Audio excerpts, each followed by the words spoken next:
Hi guys, and in this video today we're going to be talking about German politics. Yay! The election system and how people in Germany choose their chancellor. What's the process? What's the system? Is it similar to how we do it here in America? I've always wondered, and there's an article that actually covers all of this that we're going to be reviewing today. So if you guys are new to the channel and you haven't already, go ahead and join the Bray gang by simply smashing and annihilating that subscribe button. If you haven't done it at this point, I don't know why you don't want to join such an amazing community, but go ahead and join the Bray gang by smashing that subscribe button. Also, go ahead and like the video before you get started. It really helps me out. Lets me know that you guys are into this kind of stuff. But if you're not, I understand. Something I'm into at least. So let's go ahead and dive nose deep into this thing. See exactly what we're working with, guys. How Germany chooses its chancellor. Now, listen very carefully because this is going to be something for the books, man. For real. At the start of an election campaign, the big parties field their candidates for the top job. But it's not a done deal until the new parliament, the Bundestag, votes for him or her. DV explains how it works. All right. Germany is always run by a coalition of 2 or 3 parties, and the new Bundestag must hold its first session within 30 days of the general election. So the party that won the most votes begins its work fairly quickly. Ooh, this is interesting. I did not know that at all, actually.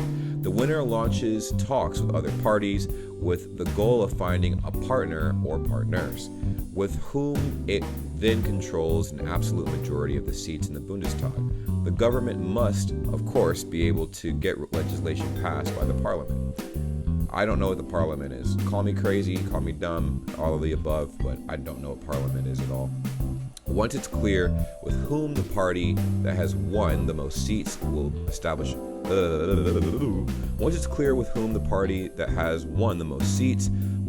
coalition,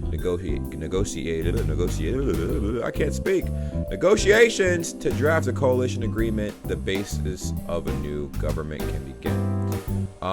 The agreement lays down the government's new plans for the 4-year term, and in these talks, coalition partners name who they want to be chancellor and who they want to hold which positions in the cabinet.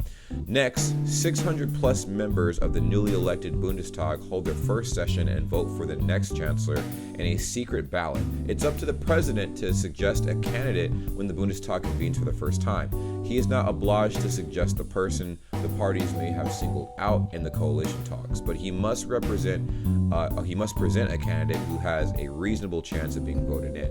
If that person receives an absolute majority of the first round of voting, the president must declare him or her chancellor.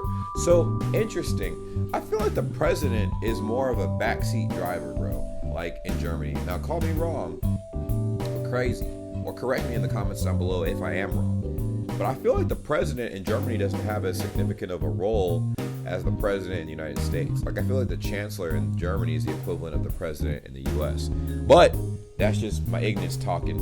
Let me know what you think about that in the comments down below, because I feel like the chancellor in Germany is a lot more active. Like, that position is mad active. It's just as active as the presidential seat in America. So I'm just like, is the chancellor like the most influential person in Germany? Or what it seems like, the president in Germany has, pretty much like influence over the biggest decisions, but like I said, mainly a backseat driver, someone you don't really see too much. But I could be wrong. Let me know in the comments down below. So far, every German chancellor has been elected in the first round, though it has sometimes been close. Konrad Adenauer was elected West Germany's first chancellor in 1949 with the barest majority possible. Helmut Schmidt and Helmut Kohl each received only 1 vote more than necessary when they were elected chancellor in 1974 and 1982, respectively. Angela Merkel's closest call was in 2009, when she got 323 of 612 votes, 16 more than she needed to be named chancellor. That is pretty close. I am not going to hold you. If a majority of the parliamentarians don't vote for a chancellor candidate in the first round, a second phase of voting starts. Bundestag members may suggest other candidates, but these candidates must have the backing of at least a quarter of the Bundestag. Over the subsequent 2 weeks, an indefinite number of voting rounds may take place. If no chancellor is elected at the end of 14 days, one final round of voting takes place. If a candidate then receives an absolute majority, he or she is immediately named chancellor, which makes total sense, by the way. But if he or she only gains a plurality of votes, President Steinmeier is given 7 days to decide whether to accept a so-called minority chancellor, who would have the same rights as a chancellor elected by an absolute majority, or to dissolve the Bundestag. If he dissolves parliament, new elections must take place within 60 days. Yikes, man. That is insane.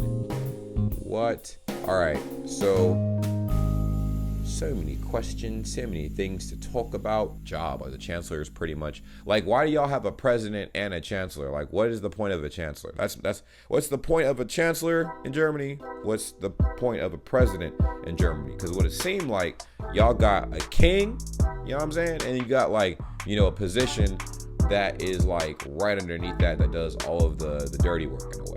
Like they get their hands dirty with a lot of the technical issues, and they're more in tune with the people.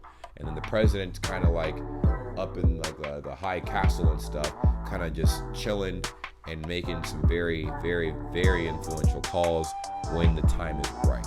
So I don't know if that's right or not, but as far as the process goes for choosing a chancellor, seems very interesting. Seems kind of similar to how we do it here with some of our political positions. But I feel like choosing a chancellor is super, super important, because I've already gotten a lot of very, very strong opinions from a lot of you guys about the upcoming election and stuff like that, if that hasn't already started. So a lot of interesting thoughts and perspectives. I want to hear yours in the comments down below. Like, comment, subscribe, turn your post notifications. We do this thing on the daily, and I will see you guys later. Take care. Love you guys. Peace.